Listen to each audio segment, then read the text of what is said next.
May I now request Dr. S.N. Omkar, Chief Research Scientist, IISc, Honorary Professor in Yoga, Karnataka State Rajyotsava Awardee, to kindly confer the title Swaralaya Shringa on Vidushi Srimati Geeta Ramanand Madam.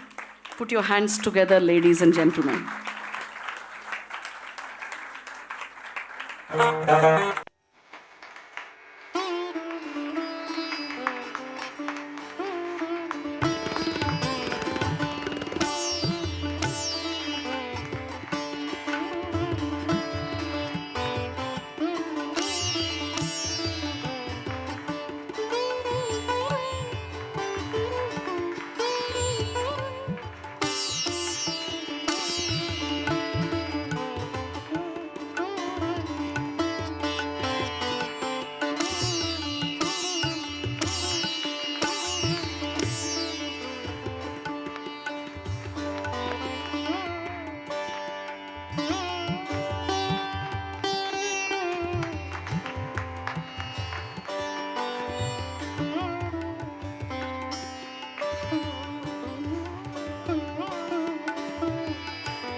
ಈಗ doctor S.N. Omkar ಅವರು ನಮ್ಮೊಟ್ಟಿಗೆ ತಮ್ಮ ಭಾವನೆಗಳನ್ನು ಹಂಚ್ಕೋಬೇಕು ಅಂತ ಪ್ರಾರ್ಥನೆ.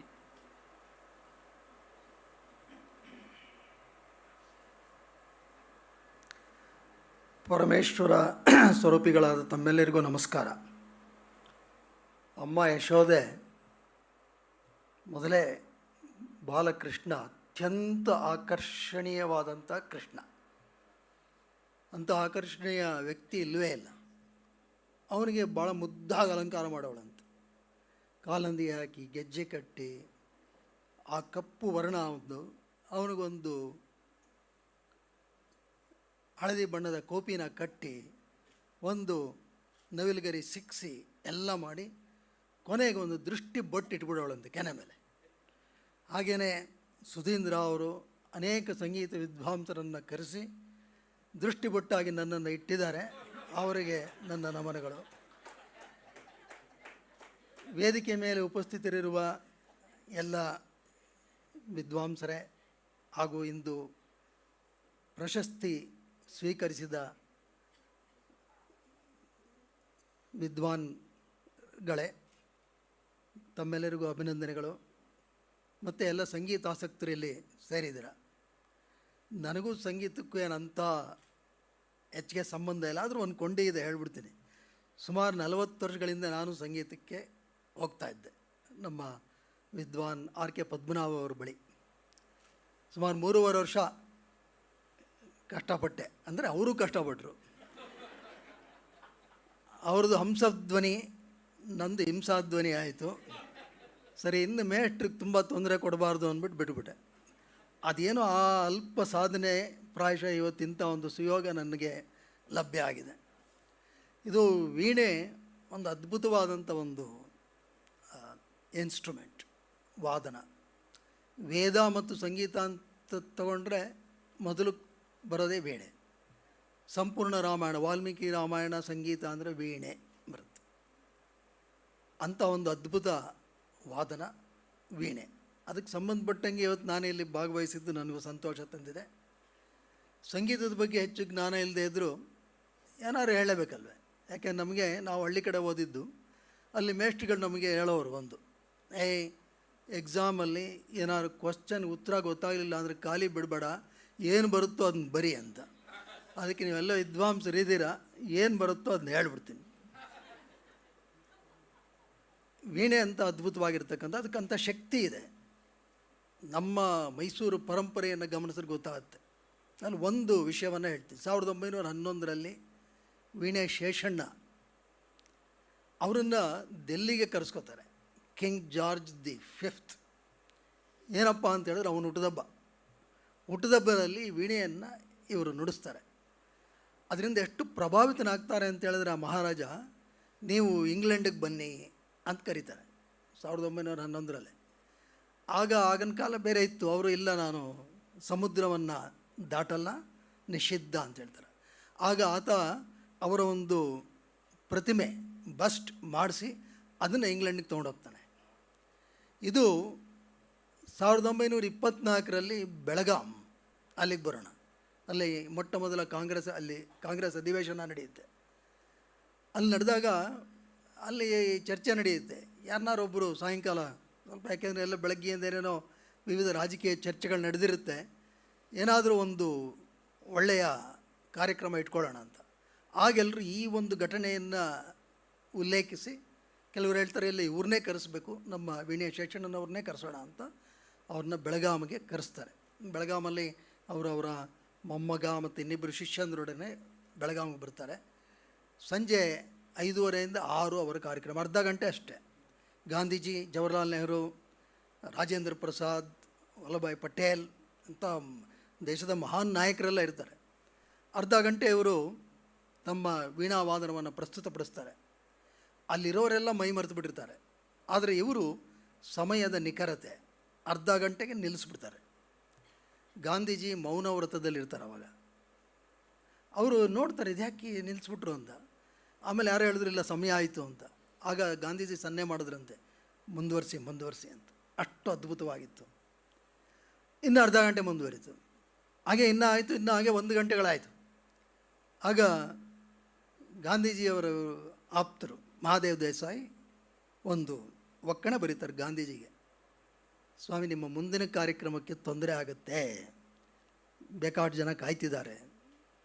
ಅದಕ್ಕೆ ಅವ್ರು ಮಾತಾಡ್ತಾ ಇರಲಿಲ್ಲ. ಅವರು ಬರೀತಾರೆ ಮಹಾದೇವ್ ದೇಸಾಯಿ ಅವರಿಗೆ, ಇದು ಒಂದು ದೈವಿಕವಾದಂಥ ಕಾರ್ಯಕ್ರಮ, ನಮಗೆ ಈ ಕಾರ್ಯಕ್ರಮ ಅಷ್ಟು ಸುಲಭವಾಗಿ ಸಿಗಲ್ಲ, ಮಿಕ್ಕಿದ ಎಲ್ಲ ಕಾರ್ಯಕ್ರಮಗಳನ್ನು ರದ್ದು ಮಾಡಿ ಅಂತ ಬರ್ಕೊಡ್ತಾರೆ. ಇದು ಘಟನೆ. ಅಂದರೆ ಆ ವೀಣೆಗೆ ಅಂಥ ತಾಕತ್ತು, ಅಂಥ ಶಕ್ತಿ ಇದೆ, ಒಂದು ದೈವಿಕವಾಗಿರ್ತಕ್ಕಂಥದ್ದು. ನಮ್ಮ ಪೂಜ್ಯನೆಯ ಕಂಚಿ ಪರಮಾಚಾರ್ಯರು ಅವರ ದೈವತ್ತಿನ ಕುರಳ್ ಅಲ್ಲಿ ಒಂದು ಮಾತು ಹೇಳ್ತಾರೆ, ಈ ಆಧ್ಯಾತ್ಮಿಕ ಪ್ರಗತಿಗೆ ವಿಶೇಷವಾಗಿ ಯಾರು ಶಾಸ್ತ್ರೀಯವಾಗಿ ವೀಣೆಯನ್ನು ನುಡಿಸ್ತಾರೋ ಅಂತಹವ್ರಿಗೆ ದೈವ ಸಾಕ್ಷಾತ್ಕಾರಕ್ಕೆ ವೀಣಾವಾದನಕ್ಕಿಂತ ಮಿಗಿಲಾದಂಥ ಬೇರೆ ಯಾವ ಉಪಾಸನಾ ಕ್ರಮಗಳು ಅಗತ್ಯ ಇಲ್ಲ ಅಂತ. ಅಂದರೆ ವೀಣೆಗೆ ಅಷ್ಟು ಮಹತ್ವ. ಆಮೇಲೆ ಇದು ಬೆಳಗಾವಿಯಲ್ಲಿ ಇನ್ನೊಂದು ನಡೆಯುತ್ತೆ. ಯಾಕೆಂದರೆ ವೀಣೆ ಅಂತ ಹೇಳಿದ್ರೆ ಈಗ ವಿದ್ಯಾ ದದಾತಿ ವಿನಯಂ ಅಂತಾರಲ್ಲ, ಹಾಗೆಯೇ ವೀಣಾ ದದಾತಿ ವಿನಯಮೂ ಸಹ ಉಂಟು. ಯಾಕೆ ವೀಣೆಯ ಆ ತಲೆಯ ಭಾಗ ನೆಲಕ್ಕಿರುತ್ತೆ, ಅದು ವಿನಯದ ಸಂಕೇತ. ಅಲ್ಲಿ ಒಂದು ಘಟನೆ ನಡೆಯುತ್ತೆ. ಇವರು ಎಲ್ಲ ಕಾರ್ಯಕ್ರಮ ಆದಮೇಲೆ ಮಾರನೇ ದಿವಸ ಏನು ಮಾಡ್ತಾರೆ ಗೊತ್ತೇನು, ಗಾಂಧೀಜಿ ಇವ್ರು ಮತ್ತೆ ಕರೆಸ್ಕೋತಾರೆ ಅವರಿದ್ದ ಜಾಗಕ್ಕೆ, ಬನ್ನಿ ಇನ್ನೊಂದು ಸ್ವಲ್ಪ ಹೊತ್ತು ನುಡಿಸಿ ಅಂತ ಅಲ್ಲಿ ಬೇರೆ ನುಡಿಸ್ತಾರೆ ಅವರು. ಆಮೇಲೆ ಅವತ್ತು ರಾತ್ರಿ ಮಲಗಿರಬೇಕಾದ್ರೆ ಮಧ್ಯರಾತ್ರಿ ಸುಮಾರು 12 ಗಂಟೆ ಯಾರೋ ಬಾಗಿಲು ತಟ್ತಾರೆ. ಇವರು ನಿದ್ದೆ ಮಾಡಿಬಿಟ್ಟಿರ್ತಾರೆ, ವೀಣೆ ಶೇಷಣ್ಣನವರು. ಇವರ ಶಿಷ್ಯ ಹೆಸರು ಭೀಮಾ, ಏನೋ ಮರ್ತೆ, ಭೀಮಾ. ಅವರು ಬಾಗಿಲು ತೆಗಿತಾರೆ. ನೋಡಿದ್ರೆ ಒಬ್ಬರು ಪೊಲೀಸ್ ಕಾನ್ಸ್ಟೇಬಲ್ ನಿಂತ್ಬಿಟ್ಟು ಏನೇನು ಬಂದಿದ್ದೀರಿ, ಅವ್ರು ಸ್ವಲ್ಪ ಗಾಬರಿ ಆಗುತ್ತೆ, ಯಾರು ಪೊಲೀಸ್ ಯಾಕೆ ಬಂದರು. ಆತ ಹೇಳ್ತಾನೆ, ಇಲ್ಲ ಸ್ವಾಮಿ, ಇವರು ತುಂಬ ಅದ್ಭುತವಾಗಿ ವೀಣೆ ನುಡಿಸ್ತಾರಂತೆ, ಒಂಚೂರು ಕೇಳಿಸ್ಕೋಬೇಕು ಅಂತಿತ್ತು, ಬೆಳಗ್ಗೆಯಿಂದ ನನಗೆ ಏನೇನೋ ಕಾರ್ಯ ಅದು ಇದು ನನಗೆ ಬಿಡುವೇ ಇರಲ್ಲ, ಬಿಡುವು ಈಗ ಸಿಕ್ಕಿದೆ ಅದಕ್ಕೋಸ್ಕರ ಬಂದ್ಬಿಟ್ಟೆ, ತಪ್ಪು ತಿಳ್ಕೊಬೇಡಿ ಅಂತ. ಇವರು ಹೋಗ್ರಿ ಇಷ್ಟೊತ್ತಲ್ಲಿ ಯಾರು ಬರ್ತಾರೆ, 12 ಗಂಟೆ ಚಳಿ ಬೇರೆ, ಮಧ್ಯರಾತ್ರಿ ಯಾರು ನುಡಿಸ್ತಾರೆ. ವೀಣೆ ಶೇಷಣ್ಣವ್ರಿಗೆ ಎಚ್ಚರ ಆಯಿತು, ಭೀಮಾ ಯಾರೋ ಅದು, ಈ ಥರ ಯಾರೋ ಬಂದಿದ್ದಾರೆ. ಅವ್ರು ಹೇಳಿದ ಮಾತು, ಬಂದವ್ರನ್ನ ವಾಪಸ್ ಕಳಿಸ್ಬೇಡ, ಸಂಗೀತ ಆಸಕ್ತರಿಗೆ ಸಂಗೀತವನ್ನು ಉಣಿಸ್ತಕ್ಕಂಥದ್ದು ನನ್ನ ಕರ್ತವ್ಯ, ಕರಿ ಅಂತೇಳಿ ಕೂರಿಸಿ ಆ ಮಧ್ಯರಾತ್ರಿಯಲ್ಲಿ 1.5 ಗಂಟೆ ತಾಸು ಅವರೊಬ್ಬರಿಗೆ ಕಚೇರಿಯನ್ನು ನಡೆಸಿದಂಥ ಮಹಾತ್ಮರು ವೀಣೆ ಶೇಷಣ್ಣವರು. ಇದು ಅವರ ವಿನಯಕ್ಕೆ ಸಾಕ್ಷಿ. ಇನ್ನು ನಮ್ಮ ಸುಧೀಂದ್ರ ಅವರು ಹೇಳೋದ್ರಿಂದ ಈ ಒಂದು ಮೃದಂಗಂ ಬಗ್ಗೆ ಹೇಳಬೇಕು.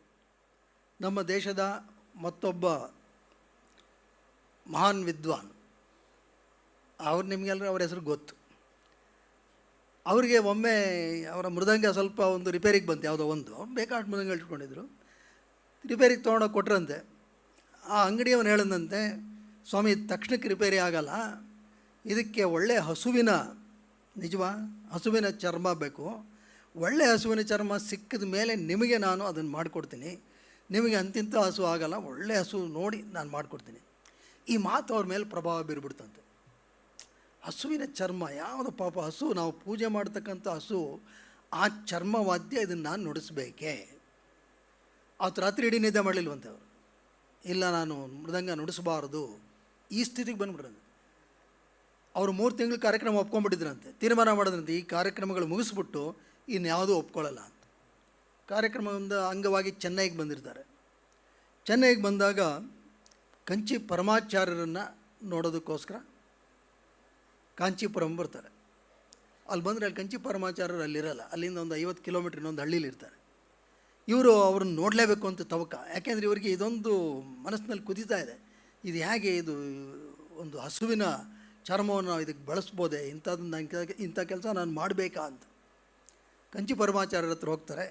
ಪರಮಾಚಾರ್ಯರು ಅವ್ರನ್ನ ಕರೆದು ಮಾತಾಡಿಸಿ, ಏನು ನಿಮ್ಮ ಮನಸ್ಸಿನಲ್ಲಿ ಏನೋ ಕಸಿವಿಸಿ ಇದ್ದಂಗಿದೆ ಅಂತ ಕೇಳ್ತಾರೆ. ಆಗ ಅವ್ರು ಇದನ್ನೇ ಹೇಳ್ತಾರೆ, ಈಗ ಒಂದು ಘಟನೆ ಈ ಥರ ಆಗಿದೆ, ನಾನು ಇದು ಮಾಡಬೇಕೇ ಬೇಡವೇ, ಇದು ಬಿಟ್ಬಿಡೋಣ ಅಂತಿದ್ದೀನಿ. ಆಗ ಕಂಚಿ ಪರಮಾಚಾರ್ಯರು ಹೇಳ್ತಾರೆ, ಅಲ್ಲಪ್ಪ ನೀನು ಶಿವನ ದೇವಸ್ಥಾನಕ್ಕೆ ಹೋಗಿದೀಯಾ? ಹೋಗಿದ್ದೀನಿ ಅಂತಾರೆ. ಅಲ್ಲೇನಿರುತ್ತೆ? ನಂದಿ ವಾದನ ಏನು? ಮೃದಂಗ.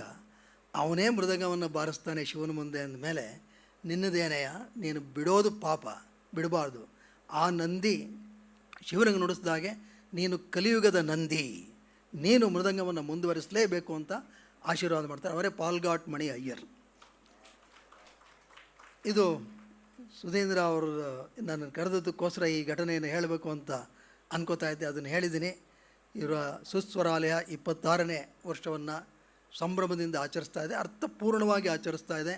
ಇದೇ ರೀತಿ ಇನ್ನೂ ಅನೇಕ ಗಣ್ಯರನ್ನು ಕರೆದು ಸನ್ಮಾನ ಮಾಡಿ ಆ ಪ್ರತಿಭೆಗಳನ್ನು ಗುರುತಿಸಿ ಮತ್ತಷ್ಟು ಪ್ರತಿಭೆಗಳು ನಿಮ್ಮ ಸಂಸ್ಥೆಯಿಂದ ಬೆಳೆಯುವಂತೆ ಆಗಲಿ ಅಂಥೇಳಿ ನಾನು ಭಗವಂತನಲ್ಲಿ ಪ್ರಾರ್ಥನೆ ಮಾಡ್ತಾ ನನ್ನ 4 ಮಾತುಗಳನ್ನು ಮುಕ್ತಾಯ ಮಾಡ್ತೀನಿ. ನಮಸ್ತೆ.